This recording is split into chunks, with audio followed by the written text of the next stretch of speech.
Now see, this all follows is a clear, simple philosophy, but it's kind of the same philosophy a parent has sometimes.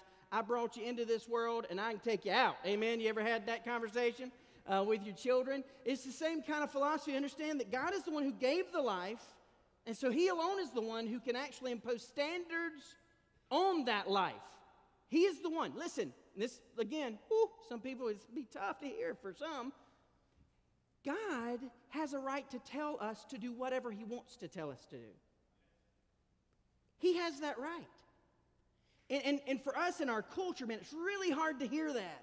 And it's crazy because I know the culture, if you grew up in church probably, you're probably even hearing that and you're saying, man, it's not hard to hear.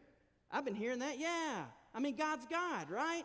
And we get that, but here's what I want you to hear. Our culture is teaching us so many different things. Our culture tells us that we're our own God, really. They don't use that terminology. But that really is the message of our society, is that we decide to do whatever we want to do. And ultimately, we have the right to do anything. Romans 9, though, here's what Paul says. The Apostle Paul, and by the way, the Apostle Paul, he wasn't always the Apostle Paul. This guy was a guy he was an enemy of Jesus, right? You're talking about an enemy of Jesus. He was a teacher of the law. He was struck on the Damascus Road, and we see the light shine down. And so Saul became Paul. He was radically transformed. The words of this man, who was an enemy of Jesus, who was transformed by the power of Christ, says in Romans 9:20, "Who are you to reply against God? Will the thing formed say to him who formed it, 'Why have you made me like this?' Does not the potter have power over the clay?"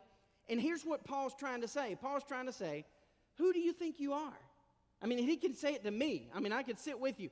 Who do I think that I am when I try to take my own plan? I try to take the plans that God has given, and I try to change them or tweak them to fit my own ideas or my own philosophy, really my own standard.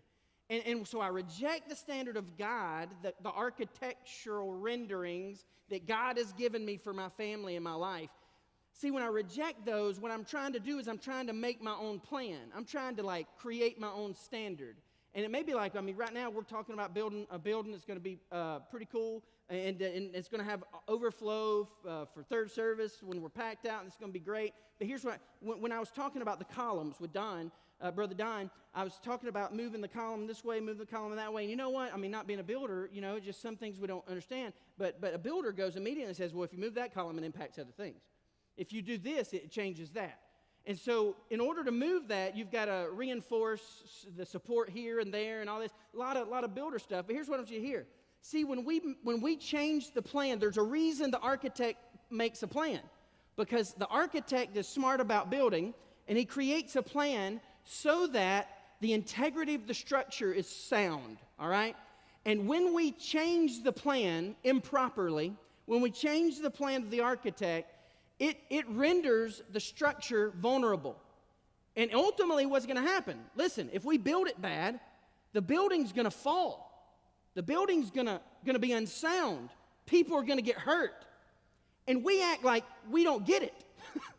when God has given us a plan, and we make our own plan. I mean, we just go out and redraw the plans. We say, well, I'm going to move this, I'm going to move that. I'm not going to take into consideration the load, the weight, what's going to happen. And so our house falls apart. Our family's hurt. And we act like God's done something wrong. See, we miss it. We miss it. And so I want to pull us back to the foundational standard. God has a standard, and here's the deal. He has a right to tell us what to do.